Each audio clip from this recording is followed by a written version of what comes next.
Howdy, this is Karen from Karen Dawn Designs and Roundtable Yarns, and today I'm going to show you how to knit a faux nupp.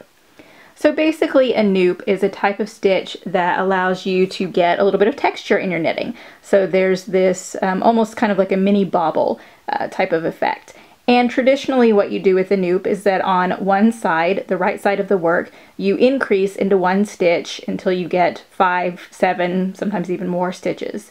And then you work back on the other side, and when you get to that place where you've done the increases, you purl 5 or 7 together, which can be rather tricky.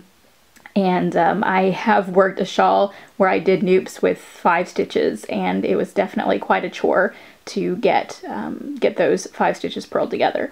So here what we're going to do is see how to do a faux nupp where you don't have to do that purl 5 or purl 7 or however many together. So I have my swatch here, nothing fancy. I'm just going to do this against a stockinette background here. So what I'm going to do first is take one stitch and make it into 5. So the way I'm going to do that is to knit, purl, knit, purl, knit into this stitch. So you take a knit, leave the stitch on the needle, don't pull it off, move your yarn forward so that way you can purl.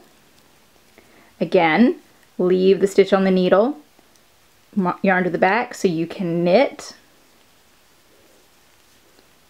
Now we've increased 3, don't take it off the needle. Need to purl. And we've increased 4, we need 1 more, so yarn to the back and knit into this stitch.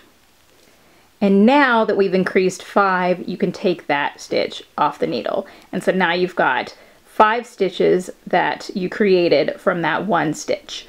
And now we're going to decrease right away. We're not going to wait until we get to the back of the work. We're just going to go ahead and work the decrease.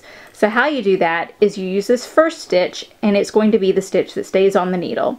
And then you're going to pass each of the other stitches over this first stitch one at a time. So start with the second stitch. You're going to grab it and pass it over that first stitch. So we're leaving that first stitch on the needle. Let that second stitch go.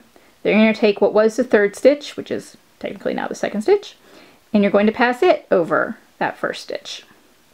Take the third stitch, or fourth stitch, technically. Pass it over that first stitch, and then that last stitch that you had increased. Pass it over that first stitch. So now you're back down to 1 stitch.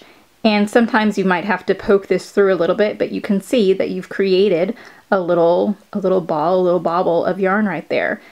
So that is kind of a faux nupp, since it's not the traditional way of doing one. And then you can just carry on. There is another way that you can increase. Sometimes I find a little bit easier.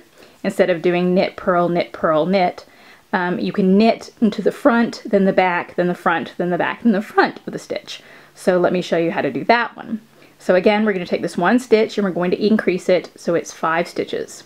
So you knit into the front, leave it on, give it a little stretch, knit into the back, leave it on, knit into the front, leave it on, knit into the back, leave it on, and knit into the front. And now once again I've taken that one stitch and I've made 5 stitches. And then I will leave this first stitch as my stitch that's going to stay on the needle, and one at a time pass these 4 extra stitches over. So I'm going to start with this first one, pass it over, then do the second one, pass it over, next one, pass it over, and the last one, pass it over. And again, you might need to give it a little push forward so that way you can see the little ball of stitches that you've created. And that is how you do a faux nupp.